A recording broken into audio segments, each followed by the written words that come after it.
Ready. Let's go. So ready. It's time. Do you know? No, I don't. I have no idea. Okay. No, I have no.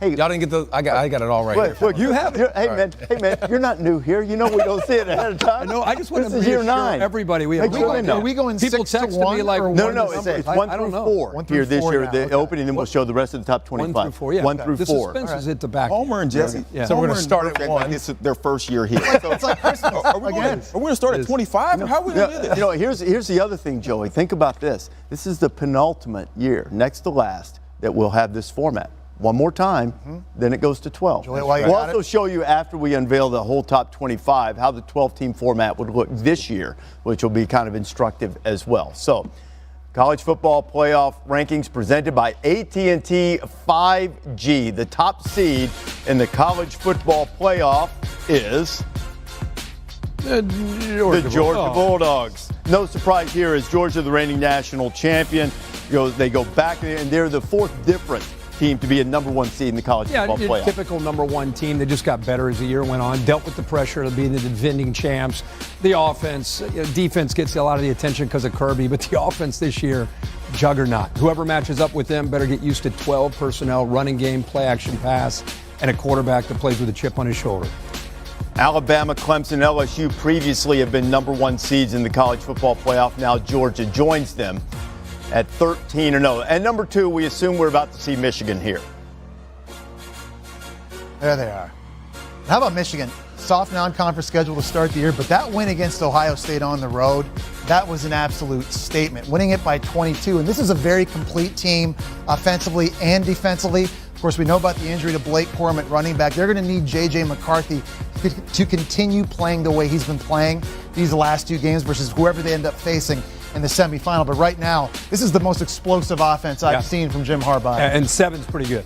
I know Corum's down, but Donovan Edwards looks You good. can see the players behind Gene Wojciechowski dancing with it. Yeah, that is a confident ball club. Oh, yeah. We know we're number They feel 2. different, Let's don't they, go. David? Don't they feel different from last year? I think this that's year? the big thing. You got a lot of experience last year. You were happy to beat Ohio State, happy to beat there. Last Now year. you're like, okay. They got unfinished business. I got some business to accomplish. J.J. McCarthy said that just recently. Yeah. He said that loss last year to Georgia doubt. in the semifinal, that's continuing to motivate us, and that's going to fire them up in the postseason. Okay, just a quick note here. Georgia is going to play in Atlanta in one semifinal because you get the geographical preference number 1.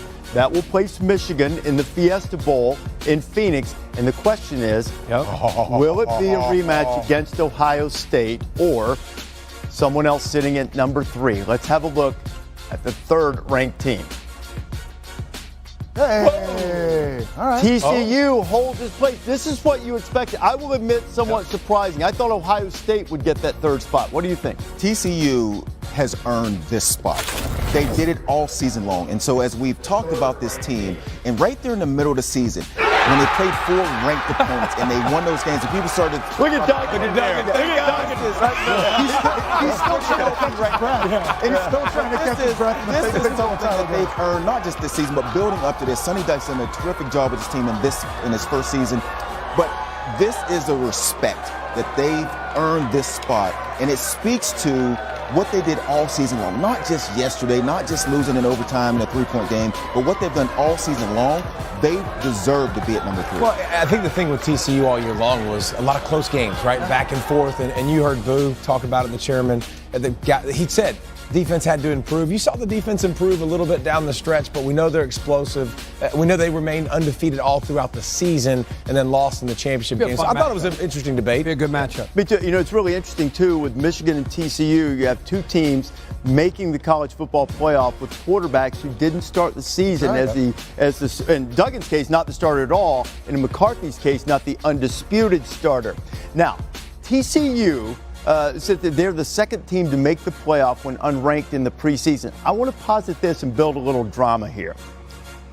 Ohio State, been playing the conference championship game, had the blowout loss. Alabama's got the closer losses. Maybe we're back to a 2017 thing, and while we spent last night saying TCU or Alabama, maybe it's Ohio State or Alabama here at number 4. You showing now, or are you trying to create drama? Or? I just built the drama. That's we what go. we do. It's Ohio State. There it is. No drama. So the Buckeyes are in, and we don't have the rematch of the Michigan-Ohio State game yet. Instead, Ohio State will have to do what a lot of Buckeye fans thirst to do, go into SEC territory, prove a point against an SEC team. I think these teams are supposed to play in the regular season, and because of some scheduling things in the near future, they decided not to, so we'll get it in Atlanta instead. And I don't think anybody disputes how talented Ohio State is. They're one of the most talented teams in the country. They got stars. They got a chance to get a little bit healthy, too, with some of those guys. And so Ohio State's going to come in. And what did you say yesterday, Kirk?